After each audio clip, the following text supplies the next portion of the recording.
आत्मा मालिक English medium आत्मरूप विभागाची सहल कोकण दर्शनासाठी जानेवारी महिन्यामध्ये आयोजित करण्यात आली। विद्यार्थिनींनी या सहलीचा मनमुराद आनंद घेतला। सहलीसाठी प्रथमतः पाली गणपतीचं दर्शन घेऊन सुरुवात करण्यात आली। मुरुड जंजिरा या किल्ल्याचा थरार अनुभव विद्यार्थिनींनी बोटीच्या साहाय्याने घेतला। किल्ले रायगड या ठिकाणी मुक्कामी गेल्यानंतर पहाटे लवकर उठून रायगड किल्ल्यावरती जाण्यासाठी सुरुवात केली।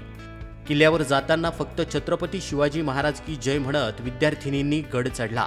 त्या ठिकाणची संपूर्ण माहिती घेतली। गणपतीपुळे या ठिकाणी विद्यार्थिनी रात्रीच्या मुक्कामास गेल्या। त्या ठिकाणी सकाळी लवकर उठून गणपती बाप्पाच्या दर्शनासाठी गेल्या। गणपती अथर्व शीर्ष म्हणत तेथील भक्तांचं लक्ष वेधून घेतला। याबद्दल तेथील मुख्य पुजारी यांनी विद्यार्थिनींचं भरभरून कौतुक केलंय। उत्तम तऱ्हेने त्यांनी गणपती अथर्व शीर्ष इथे मंदिरात बसून लहान मुलांनी पठण केलेलं होतं आणि इतकं सुश्राव्य उत्तम रीतीने सादर केलेलं गणपती अथर्व शीर्ष बघून खरंच आनंद वाटला।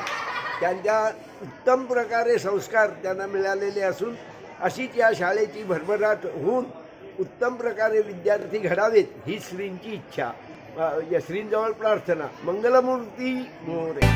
उपस्थित भाविक भक्तांनी आत्मा मालिकचे संस्कार काय असतात ते याची डोळा पाहिले। समुद्रकिनारी गेल्यानंतर समुद्राच्या लाटांचा आनंद घेतला। विद्यार्थिनींनी नाणीज येथील नरेंद्राचार्य महाराज यांचं दर्शन घेऊन महाप्रसाद घेऊन कोल्हापूर येथील महालक्ष्मी माता मंदिर, शाहू पॅलेस, कनेरी मठ इत्यादी पर्यटन स्थळांना भेटी देत आपला आनंद द्विगुणित केला।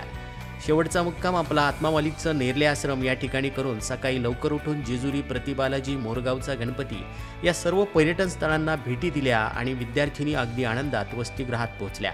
या उत्कृष्ट सहलीसाठी प्राचार्य श्रीमान माणिकरावजी जाधव सर, प्राचार्य मीनाक्षी काकडे मॅडम आणि विभाग प्रमुख भारती मॅडम यांचं मार्गदर्शन मिळालं।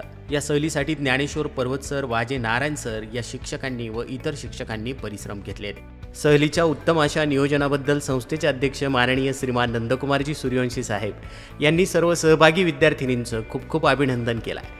आत्मा मालिक न्यूजसाठी संपादक सागर आहिरे, कोकम ठाण।